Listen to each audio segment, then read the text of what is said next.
pour tester le bloc, je sors de l'éditeur de blocs et je vais l'insérer sur le dessin.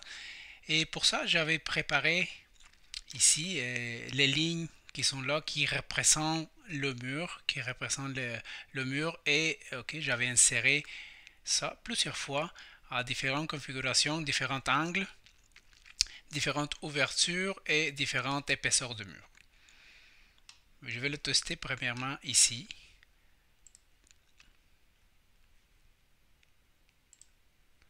Je vais le rapprocher pour l'alignement. Ensuite, pour le mettre en position, okay, je dois ajuster la largeur du mur à 28. Et je peux mettre une configuration fermée pour commencer. 30 degrés, je vais mettre. L'épaisseur du mur, je vais l'ajuster à 5.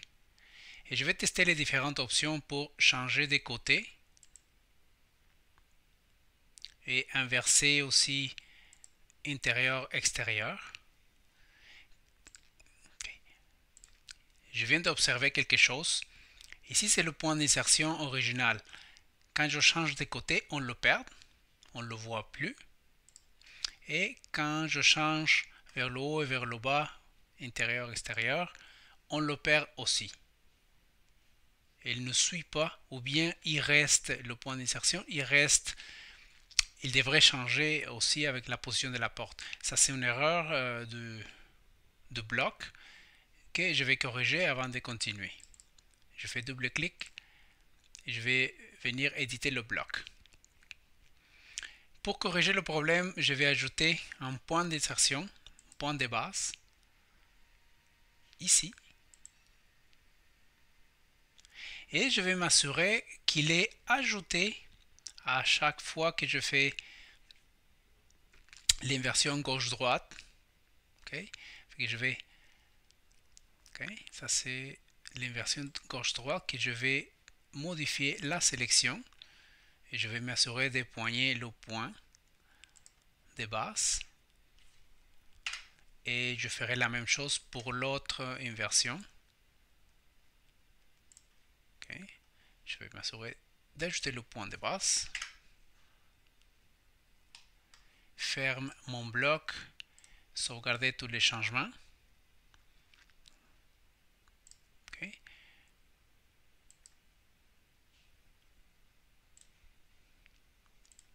Si je reviens à la position originale, okay. Là je me positionne. Quand je fais une inversion gauche-droite, le point de base va suivre.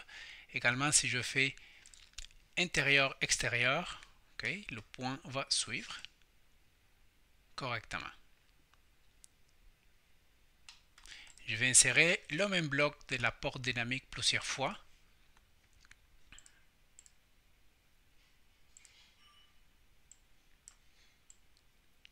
La porte dynamique, je vais l'insérer ici. Et je vais le copier plusieurs fois pour le tester. Sélectionne les objets à copier. Ici, ici, ici et là.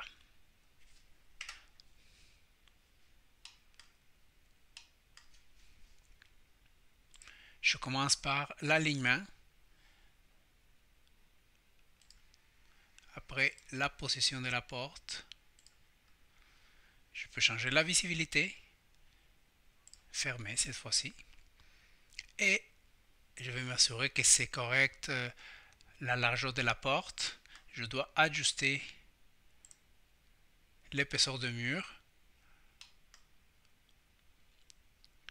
Si je change la configuration vers la gauche, vers la droite, intérieur, extérieur, et ça change correctement. Je vais répéter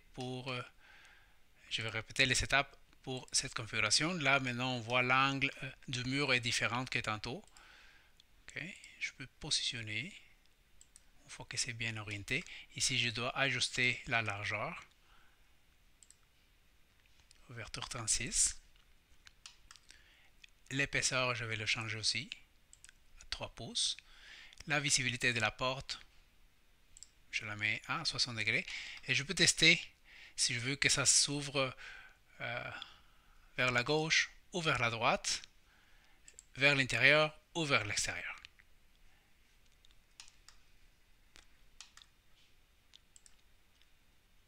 Apparemment, ça fonctionne.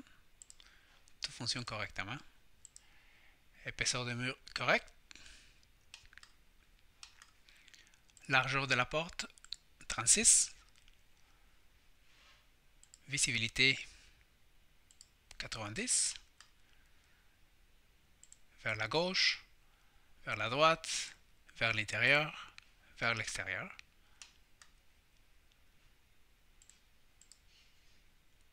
Le bloc semble fonctionner correctement.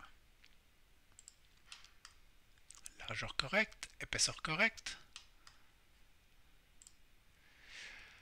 Visibilité de nouveau 60. Gauche-droite, droite-gauche.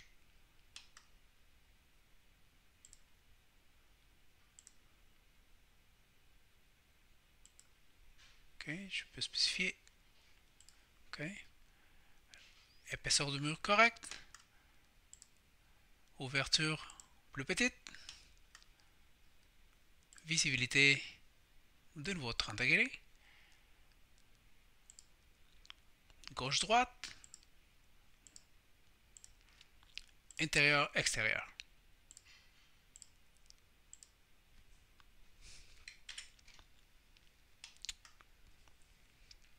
Le bloc fonctionne correctement.